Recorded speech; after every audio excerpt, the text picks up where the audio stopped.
আসসালামু আলাইকুম প্রিয় দর্শক, কেমন আছেন সবাই? তো এই যে দেখুন, আপনাদের মেজো টিভি ভাইয়া গাছ লাগাচ্ছে। আসলে এই গাছগুলো আপনারা অবশ্যই দেখছেন যে গত সপ্তাহে ভিডিও আপলোড দিয়েছিল এই গাছ কেনার। এগুলো হচ্ছে মেহগনি গাছের চারা। তো এক সপ্তাহ জাগ দিয়ে রাখতে বলছিল। এক সপ্তাহ জাগ দিয়ে রাখার পরে আজকে সেই চারাগুলো লাগানো হচ্ছে। তো এই লাইন বরাবর সোজা করে লাগানো হচ্ছে। তো সে গাছ লাগাচ্ছে আর পরিকল্পনা করতেছে যে এই গাছ বিক্রি করে 10 বছর পরে এই গাছ বিক্রি করে নাকি ছেলের বিয়ের অনুষ্ঠান করবে। তো আপনারাই বলেন কেমন হবে।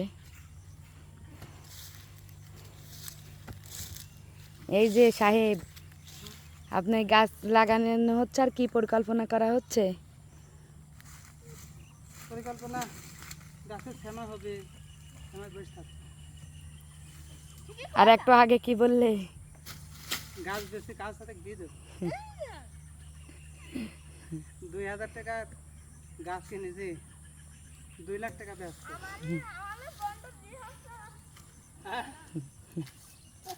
লজ্জা পেয়ে ছেলে চলে যাচ্ছে বিয়ের কথা শুনে। 1 গ্লাস পানি আনো কথা আব্বা। আসলে অনেকে বলেন যে বাড়ি ভিডিও দেন, বাড়ি ভিডিও দেন। আসলে বাড়ি কি ভিডিও দেব, বাড়িতেই থাকি না, সবসময় রাস্তায় থাকতেই সময় চলে যায়। তো গত সপ্তাহে দেখি মেহগুনে গাছ নিয়ে যাচ্ছে, গাছগুলো অনেক লম্বা লম্বা, 12-13 ফুট। তো গাছগুলো আসলে 31টা গাছ কিনেছি, জমির 4 সাইড দিয়ে লাগা দিচ্ছি, দড়ি টানায় যাতে বেঁকা না হয়। গাছ আমাদের জীবন বাঁচায়, এক নিঃশ্বাস শ্যামা এবং ভবিষ্যতের জন্য উপকার হয়। গাছ বিক্রি করলে আয় হয় সব রকম। আর মাঝখান দিয়ে কিছু আম গাছ, কাঁঠাল গাছ লাগা দেবো, যেহেতু লিচু গাছ লাগানো হয়েছে। এভাবেই ইনশাল্লাহ যাদের জায়গা আছে মেহগনি গাছ লাগানো বলে ভালো। আর ওই যে মালয়েশিয়া থেকে রহমান ভাই যে বিদেশি লিচুর চারা পাঠিয়েছিল, আলহামদুলিল্লাহ মাশাল্লাহ অনেক সুন্দর, তাই সেগুলোর কুশি বের হয়ে গেছে। ওই যে বৃষ্টি হয়ে পানি বাঁধে গেছিলো, পরে আবার মাটি দিয়ে উঁচু করে দেওয়া হয়েছে। তো এখানে আবার ছাগলের উৎপাত, তার জন্য এখানে আপাতত কাটা দেওয়া হয়েছে। আর চারপাশে এই লেবুর বাগান, প্রচুর লেবু। কে কে লেবুর শরবত খাবেন চলে আসেন, এই গরমে ফ্রি ফ্রি লেবুর শরবত করে দেব।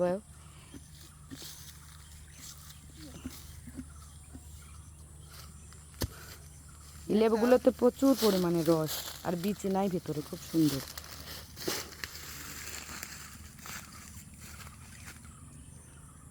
তো সবাই দোয়া করবেন, কষ্ট করে আশা করে গাছের চারাগুলো লাগানো হচ্ছে। আল্লাহ যেন রহমত দান করে, গাছগুলো যেন ভালোভাবে মাটিতে লাগে এবং গাছগুলো যেন সুন্দরভাবে বেড়ে উঠতে পারে।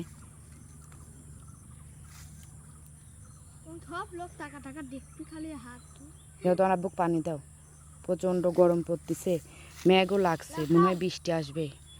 একদম আঁধার হয়ে আসছে চারদিক। আমরা গাছ লাগাতে লাগাতে মনে হয় ভিজেই যাব। তো ওই সাইডের জমি একটু দোপ, তো ওই কারণে পানি জমে থাকতেছে ওই দিকে।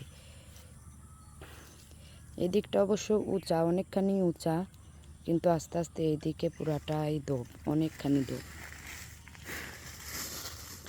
তো আপাতত এখান থেকে আবার মাটি তুলে গাছের গোড়গুলো তো একটু হালকা উঁচু করে দিচ্ছি, যাতে একদম পানি জমে না থাকে। অতিরিক্ত পানি জমে থাকলেও তো আবার গাছ নষ্ট হয়ে যায়।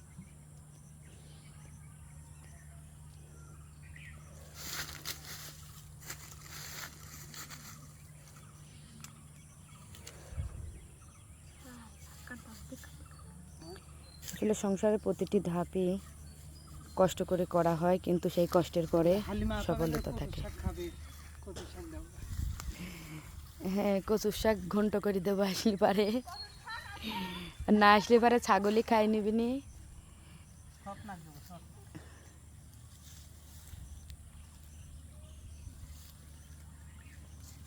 আমাদের বাড়ি খালি মানুষ আসেই, 1 বছর 2 বছর ধরে মানুষ আসতেছে। ধরেন স্বপ্না আপা একবার আইছিল, আইসি গেছে, আবার আসতে হয়েছে, হালিমা আপা আসতে হয়েছে, সবাইকে আসতে পারে কচুর শাক দেবো আর লেবু।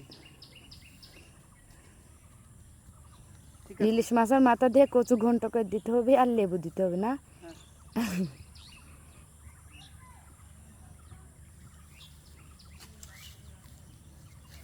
তো গাছগুলো আছে। 70 টাকা কোনে শিকড় বাঁধতে লাগবে। আবার কি কয়? এক সপ্তাহ রাখতে বলেনি তোমাকে? হ্যাঁ। তো 1 সপ্তাহ তো হয়ে গেছে।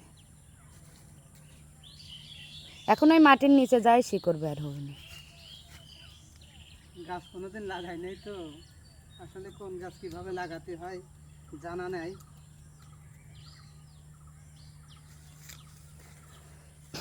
গাছের পাশে কিনতেছি, পরিবেশটা সুন্দর করার জন্য লাগাচ্ছি। তো যেহেতু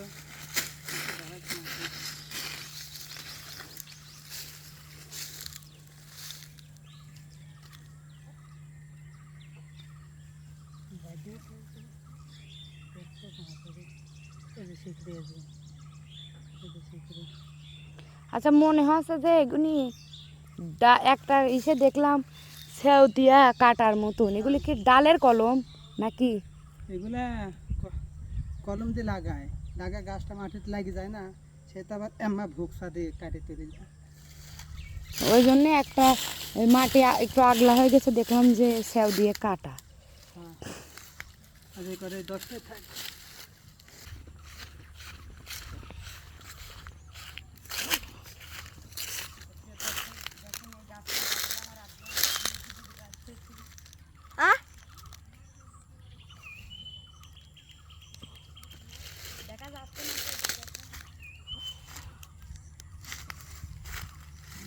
দেখো দিছে কথা কও, তুমি কথা কও, ও হবে না।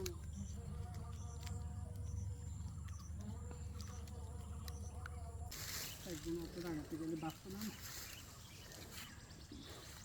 তো সবাই দোয়া করবেন, কষ্ট করে গাছগুলো লাগানো হচ্ছে, যেন আল্লাহ রহমত করে গাছগুলো যেন হয়ে যায় ইনশাল্লাহ। তো আজকে এই পর্যন্তই, সবাই ভালো থাকবেন, সুস্থ থাকবেন, আল্লাহ হাফেজ।